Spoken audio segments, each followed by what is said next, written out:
नमस्कार। घर बनाने से पहले हम घर का मुख्य प्रवेश द्वार का निर्माण करते हैं। घर के मेन एंट्रेंस को बनाते हैं।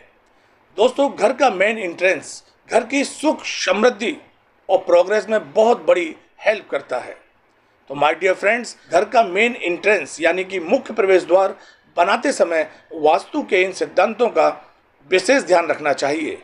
जो व्यक्ति इन सिद्धांतों के अनुसार घर का मुख्य प्रवेश द्वार का निर्माण करते हैं, उस घर के अंदर सदैव बरकत होती रहती है। माय डियर फ्रेंड्स, वो सिद्धांत क्या क्या हैं, हम वन बाय वन बता रहे हैं। नंबर 1, घर का मुख्य प्रवेश द्वार बनाते समय एक बात का विशेष ध्यान रखें कि ये वास्तु के शुभ पदों में ही बनाना चाहिए, अर्थात शुभ देवताओं के खाने में ही मुख्य प्रवेश द्वार का निर्माण करना चाहिए।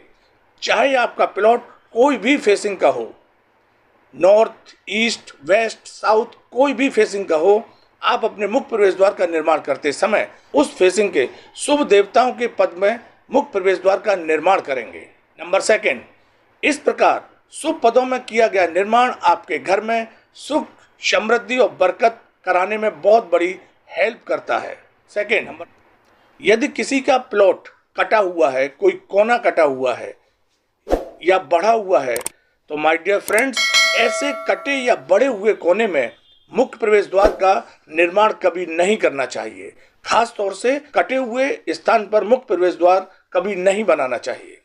थर्ड नंबर, मुख्य प्रवेश द्वार बनाते समय इस बात का विशेष ध्यान रखें कि मुख्य प्रवेश द्वार घर के अंदर बने हुए सभी दरवाजों से बड़ा, सुंदर और अट्रैक्टिव होना चाहिए। मुख्य प्रवेश द्वार कभी भी टूटा हुआ, चटका हुआ, बेकार, लटका हुआ या झुका हुआ या जंग लगा हुआ नहीं होना चाहिए। बहुत से घरों में दरवाजों के अंदर हमने देखा है अपनी विजिट पर कि दरवाजा खोलते और बंद करते समय, चाहे वो मेन गेट हो या घर के अंदर के दरवाजे, उनमें आवाज आती है। कोई चर की आवाज, कहीं किर कुर्र की आवाज आती रहती है। तो माय डियर फ्रेंड्स, कभी भी मुख्य प्रवेश द्वार हो या घर के अंदर का कोई भी दरवाजा खोलते और बंद करते समय ये आवाज नहीं आनी चाहिए। यदि आवाज आ रही है, दोस्तों, यदि आवाज आ रही है तो उसमें ऑयल डालकर उस आवाज को तुरंत बंद करें। ये बहुत ही अशुभकारी हो सकती है। मेन एंट्रेंस यानी कि मुख्य प्रवेश द्वार कभी बाहर की तरफ नहीं खुलना चाहिए। मुख्य प्रवेश द्वार सदैव घर के अंदर की तरफ खुलना चाहिए। जो मुख्य प्रवेश द्वार घर के बाहर खुलते हैं, ऐसे घरों में सुख, शांति घर से बाहर चली जाती है। तो माय डियर फ्रेंड्स, ये सदैव ध्यान रखें, घर का मुख्य प्रवेश द्वार घर के अंदर खुलना चाहिए। मुख्य प्रवेश द्वार पर कभी डस्टबिन या कोई कूड़ा करकट नहीं डालना चाहिए। दोस्तों, मुख्य प्रवेश द्वार सदैव साफ, स्वच्छ, नीट एंड क्लीन होना चाहिए। मुख्य प्रवेश द्वार पर कभी जल भराव भी नहीं होना चाहिए। ऐसा भी देखा है कि किसी अड़ोसी पड़ोसी का पानी आपके मुख्य प्रवेश द्वार पर इकट्ठा हो जाता है। ऐसा अगर है तो इसे तुरंत सही करें। अपने मुख्य प्रवेश द्वार पर पानी को इकट्ठा ना होने दें। 8, कपड़े धोने के बाद मुख्य प्रवेश द्वार पर कभी कपड़े नहीं सुखाने चाहिए। खास तौर से ऐसे कपड़े जिनमें सुखाने के बाद पानी टपकता हो।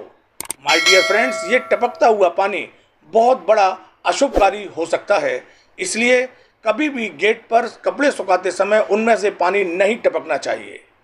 घर का मुख्य प्रवेश द्वार सदैव सुंदर, स्वच्छ, अट्रैक्टिव होना चाहिए। समय समय पर इस पर पेंट, कलर करते रहना चाहिए और मुख्य प्रवेश द्वार काला, बैगनी, इन कलरों को नहीं करना चाहिए। सदैव लाइट कलर करने चाहिए।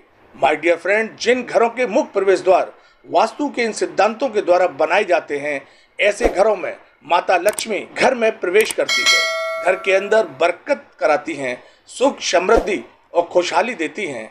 धन वृद्धि तो होती ही रहती है।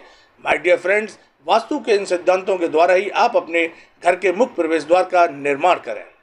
दोस्तों, जिन व्यक्तियों को वास्तु से रिलेटेड कोई प्रॉब्लम है और उसका सॉल्यूशन चाहते हैं, तो वो हमारे व्हाट्सएप नंबर पर संपर्क करें। हमारी team as soon as possible उनकी प्रॉब्लम का सॉल्यूशन उन तक जरूर पहुंचाएगी। माय डियर फ्रेंड्स, आप अपने प्रतिष्ठान का लेआउट प्लान, अपना नाम, आप किस शहर से हैं और किस राज्य से हैं, इस सब कामों में वक्त लगता है, समय लगता है, तो आपको इसके एवज में कुछ शुल्क देना होगा। माय डियर फ्रेंड्स, मिलेंगे अगले वीडियो में। जब तक के लिए नमस्कार, जय हिंद, सत श्री अकाल।